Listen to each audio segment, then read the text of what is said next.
Welcome to Tom's Messiaen vlog, episode 10. Now, episode 9, I talked about how I was going to be having a bit of a break from learning the Livre de Saint-Sacrement because my performance had been somewhat inevitably postponed due to COVID. And indeed, as things turned out, it would have, it could never have happened because we were locked down for the month in which that performance would have taken place. So there will be a performance in 2021 at Westminster Cathedral, date to be announced, but in the meantime I don't have a deadline anymore.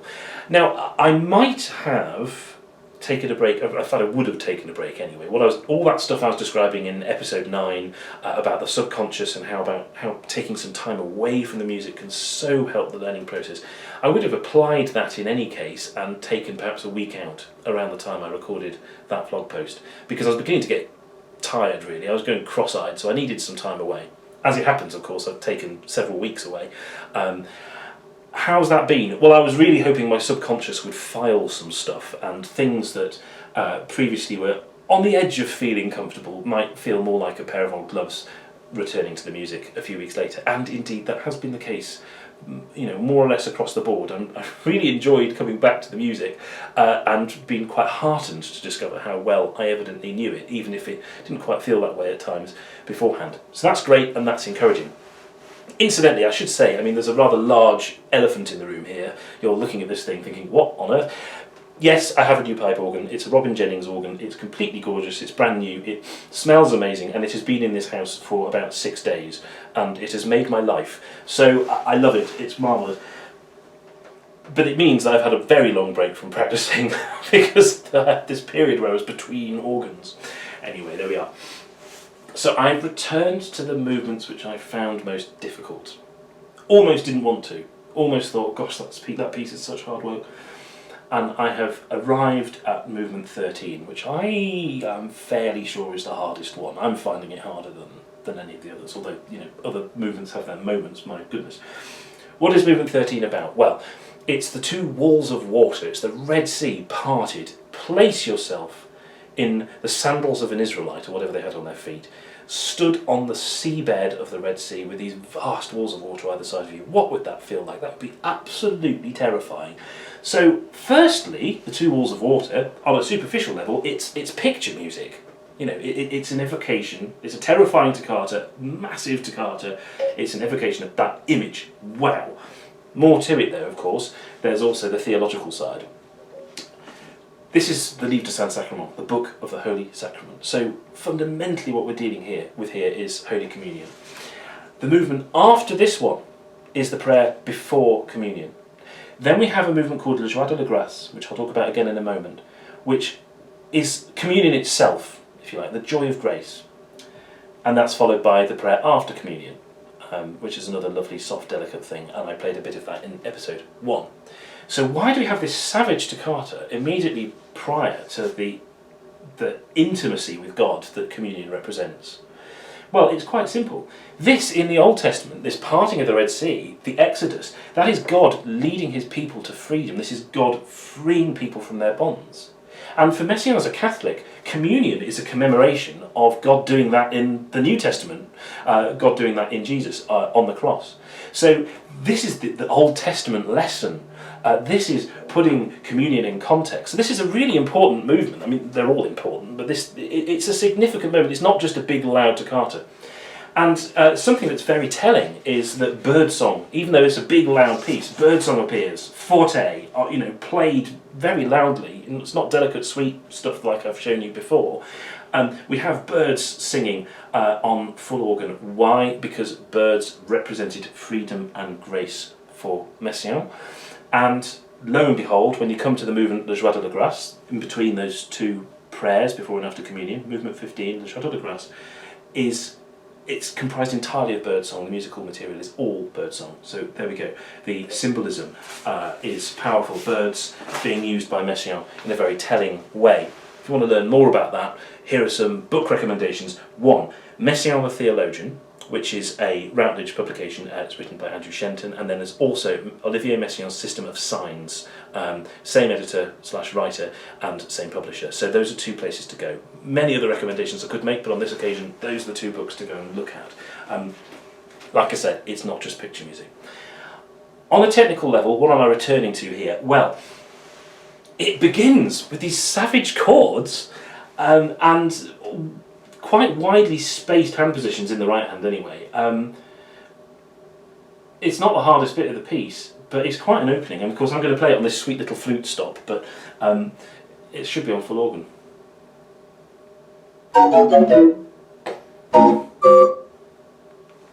And it's, you know, it's quite a way of jumping into a piece.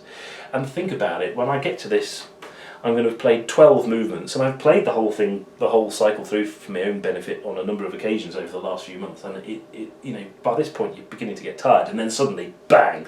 And the thing is, if I'm not mentally in the right place on that first line, if I screw it up, then I've then got 7 minutes of really difficult toccata figurations and birdsong flying all over the place and goodness knows what. You know, it's going to feel like clinging on for dear life if I don't start this piece well.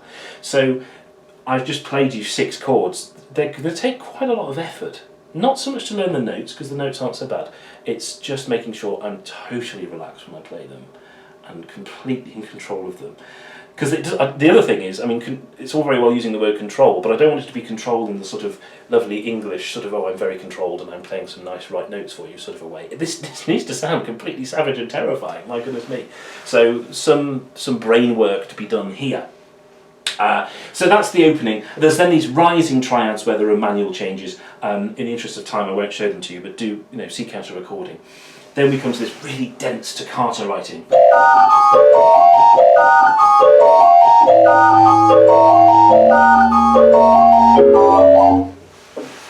It's really tremendous and exciting, but there aren't many bars where music comes back that you've already played, so there are a lot of notes to learn, and I'm pretty well on top of it, but having not played it for a couple of months, I can't play it up to speed or anything like it. It just goes all over the place, so I've got a lot of work to do just to get that back. Sorts of things I'm doing, I'm playing dotted chords, or I'm grouping them into groups of 4 with a pause, and then playing another 4 and another pause, or whatever. I'm working on sort of breaking it down, basically. But the other thing to say is that these chords are very dense. More of this sort of flat-handed sort of technique, which I described in a previous episode talking about movement 7. You know, thumbs on black notes, thumbs across 2 white notes with other fingers on black notes. There's lots of sort of quite awkward stuff, and of course it happens at some speed. I mean, it's not presto. He wants it to be almost fast, is literally what he says. So it's not stupid quick, but it's still difficult, and of course played on full organ and sort of all a bit scary. So just to slow down, because frankly I can't play it up to speed at the moment, the next couple of bars, you'll hear what I mean about these dense harmonies.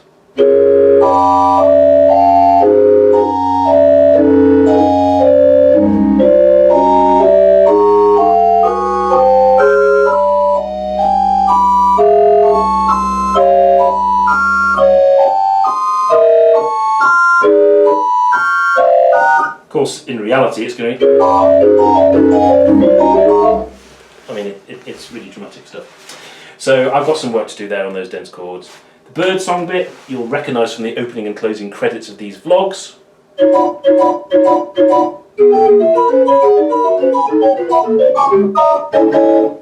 Didn't quite get it right either. Listen to Anne Page's wonderful playing after I finish talking, and you'll hear how that should have sounded. Anyway, I want it to sound free. I mean, it's hugely symbolic, as I said to you. So I need to get comfortable with that again. I'm doing quite a lot of, one-handed practice,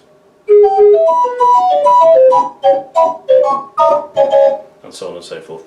But that'll get there. I mean, that was feeling pretty comfortable beforehand. But there's a lot of sort of jumping around, and you've got places where it's in 2 voices, and then dense chords there, and then it jumps all over the place.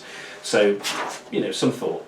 There's more toccata music, more birdsong, and so on and so forth. The last thing I want to mention is this section towards the end. Well, before the sort of big recap, actually, there's this central section. Well, here it is. I